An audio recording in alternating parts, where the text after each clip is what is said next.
Okay, so today we're going to be discussing the Indian Ocean Trade Network. The Indian Ocean Trade Network is not something that comes about just at the end of the 1400s or even into the early ages of um, the early ages of the 1500s. There had been people trading within the Indian Ocean for hundreds of years prior to the 1400s and the entrance of the Portuguese, right? So this map shows us one of the things that's important to notice here, that there are certain trading lanes that exist within the Indian Ocean for many years, and they are often run by monsoon winds. So unlike the Atlantic Ocean, which we'll talk about another time, which is run on Atlantic gyres, meaning essentially big arcs of water acting as a conveyor belt to move objects. If you're north of the equator, north along the American side and south along the European side, or if you're south of the equator, south around Africa and north around South America. In the Indian Ocean, they are run by monsoon winds. So monsoons, as many of you know, are hurricanes in the Indian Ocean, and these monsoon winds direct how or when goods can travel north and south of the equator. So from November to February, objects can go south, and then from April to September, they can go north. It is not until the 1400s that the Europeans learn about the Indian Ocean the Indian Ocean monsoon season. However, this is not something that was not known well before, right? And the reading that you have for this week will tell you about how the monsoon winds were known by, at first, Arab traders from roughly 600 to about 1000. And this period, that first phase, as the article talks about, is where goods are moved by the Arab traders. Again, this is a period where Islam as a religion is brand new. Islam as a religion is emerging, and people want to spread the religion. So people are getting out. And they are moving from the Arabian Peninsula into this system. The second phase of the Indian Ocean trade system, and I'm going to switch slides here, is dominated by the Ming Empire of China, excuse me. And throughout the 1100s to about the end of the 1400s, it is China that dominates the Indian Ocean trade system. During this period, the Ming Dynasty, at least from 1362 onward, is a huge player in this. And one of the major admirals that are important here is this gentleman here. His name is Zheng He, named here. Zheng He is a Muslim merchant trader, but he is in China, right? And the reason he is Muslim and why that's significant stems from interactions with the Mongols in the 1200s.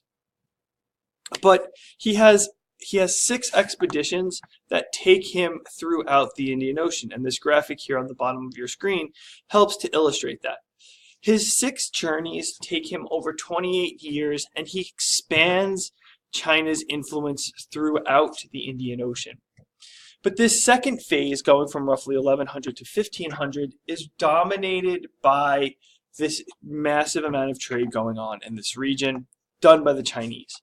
However, in the 1430s, China, the Ming Dynasty, backs away from trading.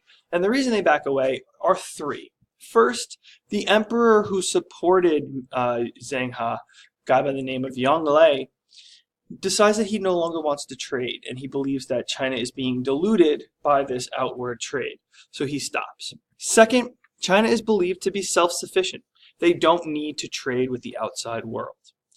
Thirdly, there is a revival of Confucian ideology, and because of that, China, merchants are seen as less significant traders, less significant members of society. So we're going to go back then to the other document. Europeans, it is well known, in the 1400s begin to try and expand their influence in global trade. And they become significant members of the trade Particularly, we know after 1492, Columbus sails the ocean blue and all that, that they become really popular in the Atlantic Ocean trade. However, before that, Europeans do start to involve themselves in the Indian Ocean.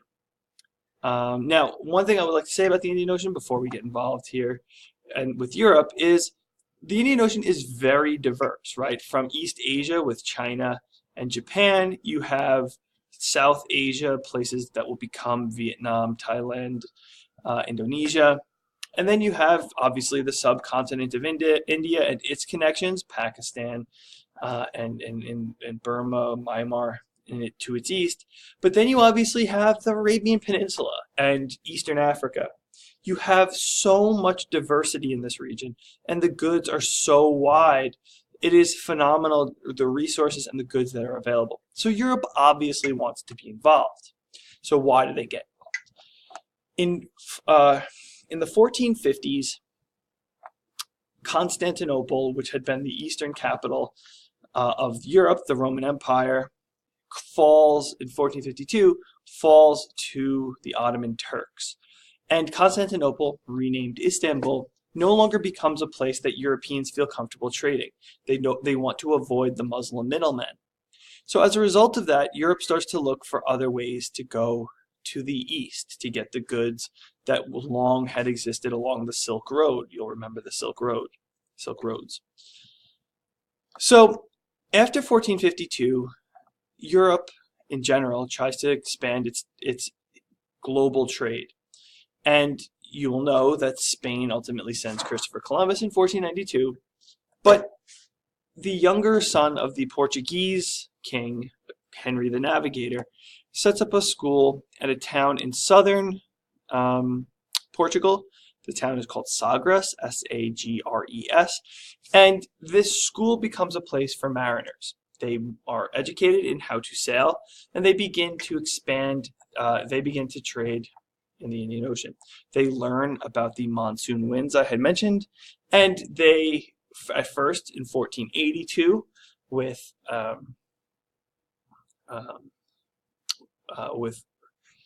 one trader, let me pull up the slide. In 1488, you have Bartolomé Diaz, who is the first European to wind up getting to the south of Africa at the Cape of Good Hope. And then a mere 10 years later, in 1498, you have Vasco da Gama sailing around the tip of the African continent and into the Indian Ocean. India is obviously the first place that is important for them to go. So da Gama goes first to a city called Calicut and ultimately winds up coming back to Europe. You will know from the reading that this is the major point that it changes. The Europeans enter with guns, with cannons, and they change the nature of the Indian Ocean Trade Network. A place that had once been a peaceful trade now becomes very, very brutal, one dominated by guns and cannon. So the Europeans, the Portuguese in particular, wind up establishing the trade post empire called at different cities: Mombasa, Hormuz, Goa, and Malacca. If you look here, Mombasa, Hormuz, Goa, Malacca, and Macau, they are the 5 trade posts that the Portuguese established, are spread along this very diverse basin. So it gives Portugal a huge opportunity to trade. For Spain, they also get themselves involved, and at the end of in the 1500s, they wind up getting involved with the Philippines and the silver trade that will ultimately dominate, and we'll talk about that next week. But you'll notice here that the Portuguese, the Spanish, and ultimately the Dutch get hugely involved here in India, in the Indian Ocean, and Britain will obviously get involved here in India in the 1600s. So the Indian Ocean Trade Network is this massive trade network, very significant trade network that involves many different regions and becomes phenomenally important.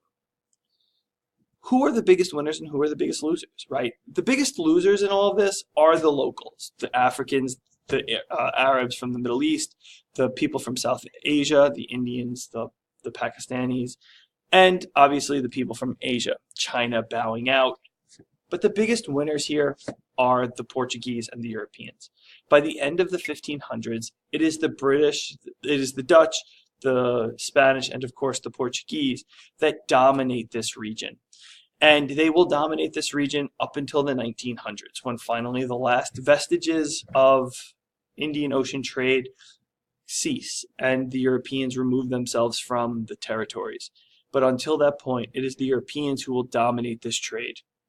Take care.